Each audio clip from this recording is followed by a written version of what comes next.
નમસ્કાર દર્શક મિત્રો, પ્રાઉડ તાપી ન્યૂઝમાં આપ સૌનું સ્વાગત છે। સ્વચ્છતા હી સેવા અભિયાન અંતર્ગત તાપી જિલ્લાના નિઝર તાલુકાના લક્ષ્મીખેડા ગ્રામ પંચાયતના તમામ ગામોમાં સરપંચ, તલાટી, ગ્રામ મંત્રી સહિત જાગૃત ગ્રામજનો દ્વારા ગ્રામ પંચાયત પાસે, આંગણવાડી પાસે સામૂહિક સાફ સફાઈ કરવામાં આવી હતી। જિલ્લા ગ્રામ વિકાસ એજન્સીના કર્મચારીઓ દ્વારા ગ્રામજનોને ગામમાં સ્વચ્છતા જાળવવા તથા સ્વચ્છતા હી સેવા અભિયાનમાં સહભાગી થવા અનુરોધ કર્યો હતો। આગામી 7મી જાન્યુઆરીએ યોજાનાર ગુજરાત મુલ્કી સેવા વર્ગ 1-2ની પરીક્ષા સંદર્ભે કલેક્ટર ડોક્ટર વિપિન ગર્ગની અધ્યક્ષતામાં બેઠક મળી હતી। તાપી જિલ્લામાં 19 કેન્દ્રો ઉપર 205 બ્લોકની વ્યવસ્થા કરાઈ છે। તાપી જિલ્લામાં 4908 ઉમેદવારો પરીક્ષા આપશે। વિકસિત ભારત સંકલ્પ યાત્રા કટાસવાણ ગામ ખાતે પહોંચતા ગ્રામજનો દ્વારા ઉષ્માપૂર્ણ સ્વાગત કરવામાં આવ્યું હતું।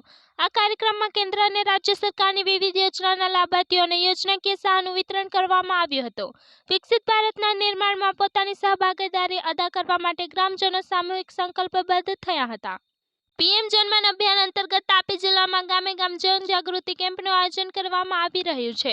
શાળાના બાળકો દ્વારા તાપી જિલ્લામાં વસતા આદિમ જૂથના નાગરિકોને પીએમ જનમન અભિયાન અંગે જાગૃત કરવામાં આવી રહ્યા છે। જનજાગૃતિ કેમ્પનું આયોજન જિલ્લા કલેક્ટર શ્રી ડોક્ટર વિપિન ગર્ગ, જિલ્લા વિકાસ અધિકારી શ્રી વી.એન. શાહ તથા પ્રાયોજના વહીવટદાર શ્રી રામનિવાસ બુગલિયાના સચોટ માર્ગદર્શન હેઠળ કરવામાં આવી રહ્યું છે। સંકલ્પ યાત્રા વ્યારા તાલુકાના શરકુવા ગામ ખાતે પહોંચી હતી। સરકારની પ્રજાલક્ષી યોજનાઓનો લાભ ઉપલબ્ધ કરાવવાની ગેરંટી સાથે પહોંચેલા રત્ન ગ્રામજનો દ્વારા ભવ્યાતિ ભવ્ય સ્વાગત કરવામાં આવ્યું હતું। યોજનાકીય લાભ લઈને ભારતને વિકસિત બનાવવા ગ્રામજનો સામૂહિક શપથ લેવામાં આવી હતી। તાલુકાના પીપલોદ ગામમાંથી પસાર થતા નિઝર વ્યાવર રસ્તા ઉપર સુરતથી મધ્યપ્રદેશ જઈ રહેલા મોટરસાયકલ પર સવાર 2 ઈસમોને અકસ્માત નડ્યો હતો। કોઈ અજાણ્યા વાહન ચાલકે મોટરસાયકલને ટક્કર મારી દેતા અકસ્માત સર્જાયો હતો। મોટરસાયકલ પર પાછળ બેસેલ યુવકનું મોત નીપજ્યું હતું અને એકને ઈજા પહોંચી હતી। નિઝર પોલીસે અકસ્માત અંગેનો ગુનો નોંધી આગળની કાર્યવાહી હાથ ધરી છે। તાલુકાના માણેકપુર ગામની સીમમાંથી પસાર થતા ઉછલ નિઝર સ્ટેટ હાઈવે નંબર 80 ઉપરથી એક આઈસર કંપનીના કન્ટેનર ચાલકે પોતાનું કબજાનું વાહન પૂર ઝડપે અને ગફલતભરી રીતે હંકારી લાવી કલ્પસ અશોક સોંજેની ફોર વ્હીલને સામેથી જોરથી ટક્કર મારી દેતા અકસ્માત સર્જાયો હતો।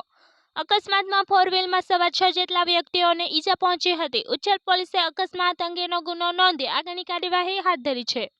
વાલોડ તાલુકાના કહેર ગામની સીમમાંથી પસાર થતા બોરખડીથી કહેર ગામ તરફ જતા રોડ ઉપર ગામડી નદીના બ્રિજ પાસે કાંતુ નસવાન ચૌધરીએ પોતાના કબજાની મોટરસાયકલ પૂર ઝડપે અને ગફલતભરી રીતે હંકારી લાવી આગળ ચાલતા બળદગાડા કે કોઈક વાહનની પાછળ મોટરસાયકલ અથડાવી દઈ અકસ્માત કર્યો હતો।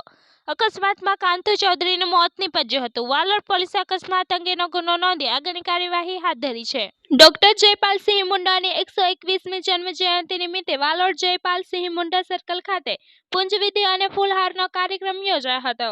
તેમજ ગાંધી વિદ્યાપીઠની બાજુમાં રાત્રે સાંસ્કૃતિક કાર્યક્રમનું આયોજન કરવામાં આવ્યું હતું અને શિવલહેરી બેન્ડના તાલ પર નાચણું પણ કરવામાં આવ્યું હતું। Bureau report, proud Tapi news, Tapi.